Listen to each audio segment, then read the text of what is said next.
Assalamu alaikum. I made this video in order to tell you about how I joined the Google Science Fair competition of 2012 and I got qualified among the best 30 students worldwide and the best 10 students in the Europe, Middle East and Africa region among the age group of 17 to 18 years old students.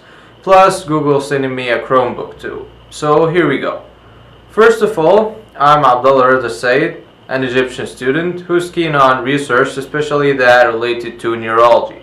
So what I did is I saw the competition last year and I looked into the requirements. They were very simple. You just need to be a student whose age is ranging from 13 to 18 years old, and that's it. You then do an experiment or do a research and post it on a very simple website that they give you when you actually do register on the official competition's website. Also, you have to make a 2-minute project summary video, and this is a video that illustrates the idea of your project, so when anyone sees the video he will immediately know what your project is all about. So that's it. And what I did is I did a review and then I posted it on my website that they give me according to fixed categories that are found on this website. So these categories are as follows. The first thing, the title of your project, and mine was the impact of different treatments of the hippocampus on cognition in the human brain. Then after that there's the aim of your project, and mine was to reach the best treatment that can restore and enhance cognition. After the aim, you do have a question, and this is the question on which you based on your project, and mine was, can different treatments of the hippocampus restore and enhance cognition? Then we have the hypotheses, and mine was, none of the treatments currently used can restore nor enhance cognition except for surgical interference.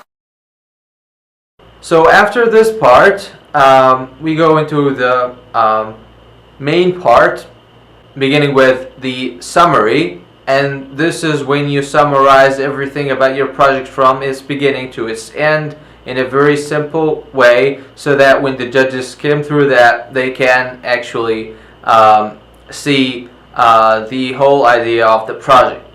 And after the summary you do have a part called the research, and this is like an introduction for your experiment or your research. And so in this part I did talk about the hippocampus, its importance and its role in storing information and memories and spatial navigation related information and so on. Then after the research part we do have a part called the experiment, and this is where you mention the steps that you carried in order to proceed throughout your experiment, or in my case I did type the steps that other people did because it's just a review. Then after that there's a part called data, and this is more like the results, where you put solid numbers of the experiment that you carried personally or other people carried, as in my case. Then after the data there's of course the observations, and these are the things that you observed throughout your experiment. And finally the conclusions, and these are the things that you concluded after doing your project and the things that you think are going to be possible after getting out your results. So that's for the project. It sums it up. There are other two parts. The first one is called About Me, and this is where you tell the judges more about yourself, your capacities, your hobbies, your motivation to do the project, and so on. And the Acknowledgements part, where you can thank anyone who helped you throughout the process of creating your project and finalizing it in a very successful way. So that's the categories that are found on your website. So I did all of that, and I did record the 2-minute project summary video, and hopefully I got qualified amongst the best 30 students worldwide and the best 10 students among the Europe, Middle East and Africa region among the age group of 17 to 18 years old students, and it was really great. Also, Google sent me a Chromebook.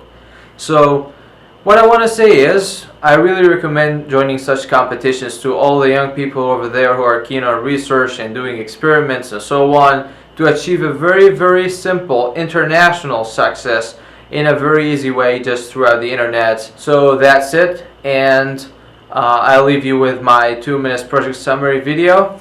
So here we go. Assalamu alaikum, my name is Reda. I'm 18 years old from Sharqiya, Egypt. I'm currently in secondary year 3. I'm really interested in science, so I created a YouTube channel in which I explain different scientific subjects in the 4 languages that I taught, and it has hundreds of videos. My Google Science Fair project is about the impact of different treatments of the hippocampus on cognition in the human brain in order to reach the best treatment that can restore and enhance cognition. The hippocampus is a very important part of the human brain because it stores long-term and short-term memories in addition to spatial navigation. So patients with Alzheimer's disease or any other kind of dementia suffer from something called a cognitive impairment. Now, the first part, which is attacked by the disease, is the hippocampus. So the patient cannot restore information properly, or he cannot retrieve the information he had learned from before. So we can say that he loses his ability to learn, which is a pretty big mess, especially when we know that in 2010 there were about 36 million people diagnosed with Alzheimer's disease and other kinds of dementia, and this number is going to quadruple by 2050, so that a person from each 85 persons will lose his ability to learn. The question here is, can different treatments of the hippocampus restore and enhance cognition? I put up a hypothesis for this question, which is, none of the treatments currently used can restore nor enhance cognition except for surgical interference. I conducted a comparative study between the different treatments of the hippocampus currently used, like using natural supplements, drug use, and surgical interference, by transplanting cells from another hippocampus or even transplanting a whole new artificial hippocampus. I noticed lots of observations and reached good new conclusions that can be applied in the future research. It was a real challenge for me, and I really enjoyed working on this project. And thanks for watching.